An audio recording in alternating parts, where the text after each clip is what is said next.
Graça e paz de Cristo, amados. Bem-vindos a mais essa produção do portal Encher os Olhos. Hoje a gente vai mergulhar num tema que é, absolutamente vital. A unidade da igreja. Esse elo que o mundo precisa desesperadamente ver. A nossa reflexão vai usar a trajetória do apóstolo Paulo como um mapa, sabe? Para a gente entender que a verdadeira comunhão não tem a ver com todo mundo pensar igualzinho. Pelo contrário, é uma conexão orgânica, madura em Cristo, que é forte o suficiente para superar barreiras, falhas do passado, tudo. A gente vai ver na história da restauração de Marcos que fortalecer os nossos laços é, no fim das contas, o testemunho mais poderoso do Evangelho. Vamos entender por que as divisões são um alvo tão constante e como a mansidão é o segredo para preservar esse elo tão precioso. E para começar, vamos pensar juntos nisso aqui. A gente vive num paradoxo que é fascinante e, para ser sincero, bem doloroso. Nós temos mais ferramentas de conexão do que qualquer outra geração na história. Wi-Fi, redes sociais, chamadas de vídeo. Mas na vida real, especialmente nas nossas igrejas, o que a gente vê muitas vezes é uma fragmentação. Divisões, tensões, um individualismo que vai totalmente na contramão do que fomos chamados para ser. Para a gente conseguir desembolar isso, a gente vai seguir um caminho de 6 pontos. Primeiro, esse paradoxo da conexão. Depois, vamos olhar para a surpreendente rede de Paulo. Aí, a gente entra na restauração de um elo que parecia perdido para sempre. Em seguida, o mandamento que é a nossa assinatura. A diferença crucial entre unidade e uniformidade. E, por fim, vamos descobrir qual é a verdadeira fonte da harmonia. E a nossa ideia central, a tese que vai nos guiar, é bem clara. O apóstolo Paulo, mesmo trancado numa prisão, sem nenhuma dessas nossas ferramentas modernas, conseguiu criar um modelo de unidade tão poderoso, mas tão poderoso que continua desafiando a igreja até hoje. Agora, vamos mergulhar na análise e explorar essa rede de conexões de Paulo, lá em Colossenses capítulo 4. E presta bem atenção nisso aqui. Ele não estava agindo sozinho, de jeito nenhum. Ele estava cercado por uma equipe que era, para dizer o mínimo, surpreendentemente diversa. E o que esse slide mostra era, na prática, um verdadeiro escândalo social para o primeiro século. Pensa só, de um lado, colaboradores judeus, do outro, gentios. Pela cultura daquela época, esses dois grupos simplesmente não se misturavam. Mas, em Cristo, eles formaram uma equipe única, imperfeita, com certeza, mas que era poderosamente funcional. E é crucial a gente entender isso aqui, ó. Essa unidade não era baseada em afeto, não era um sentimento bom, era uma decisão, uma escolha consciente feita debaixo de uma pressão absurda e que tinha um custo real. O Aristarco, por exemplo, é chamado literalmente de companheiro de prisão de Paulo. Ele estava dividindo todos os riscos. Isso sim é compromisso. Ok, agora vamos ver a aplicação prática disso tudo através de uma das histórias de restauração mais forte de todo o Novo Testamento, o caso de João Marcos. Isso aqui ilustra, de uma forma brilhante, o caminho que muitas vezes é longo e difícil da reconciliação.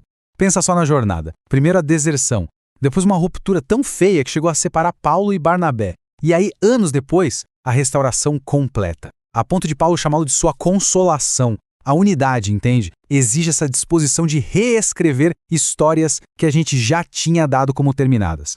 E a profundidade dessa restauração fica ainda mais clara quando a gente olha a palavra grega que Paulo usa para descrever Marcos, paregoria.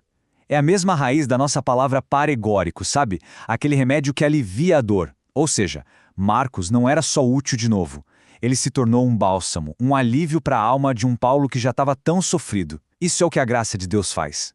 Olha, o testemunho da unidade e da restauração é o verdadeiro alicerce do Evangelho.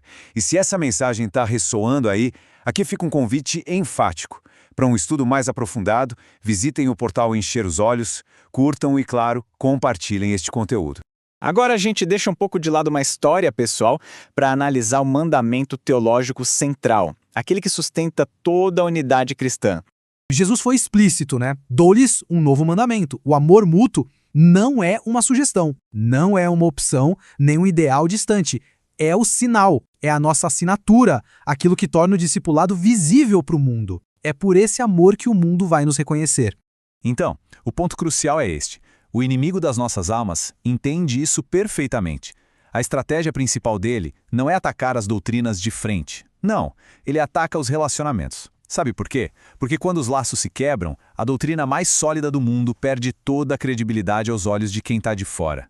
Isso nos leva a uma distinção que é fundamental. um mal-entendido que pode literalmente sustentar ou destruir uma comunidade inteira. A diferença entre unidade e uniformidade. A verdadeira unidade, ela é orgânica.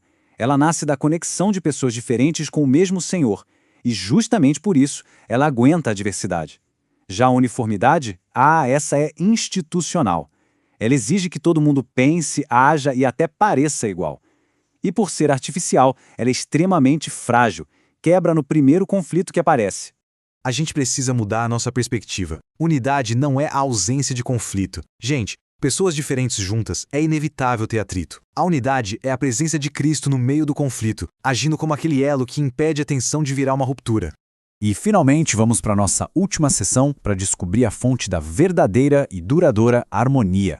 A unidade não é fruto de programas de igreja ou de eventos bem planejados. Ela é um subproduto da conexão individual de cada um de nós com Cristo. Dá uma olhada nessa lista de Gálatas 5. Inimizades, discórdias, ciúmes, iras. Cada uma das obras da carne é um ataque direto, frontal, à unidade. A harmonia só vem quando o Espírito reina e não quando a carne está ditando as regras. E a qualidade que sustenta tudo isso é a mansidão, a marca de Cristo. Aprendam de mim, ele disse. E mansidão não é fraqueza, tá? É força sob controle. É a capacidade de discordar sem precisar destruir, de corrigir sem humilhar. É o que mantém os elos fortes. Durante toda essa nossa reflexão, é bem provável que a unidade da igreja tenha aparecido algo que depende dos outros. Do pastor que precisa liderar melhor, do irmão que para de falar mal, da liderança que tem que tomar decisões mais justas. Mas aí a gente lembra, Paulo escreveu Colossenses 4 de dentro de uma prisão. Sem poder convocar uma reunião, sem poder mediar um conflito, sem nem poder estar presente. E mesmo assim, ele teceu unidade, com palavras, com nomes, com histórias de restauração. E aqui está a lição que muda tudo. A unidade da igreja começa onde cada um de nós está, com o que a gente tem, agora. Não é quando o ambiente melhorar, não é quando o outro mudar. Ela começa quando você decide ser o elo, aquele ponto de conexão que não quebra, mesmo sob tensão.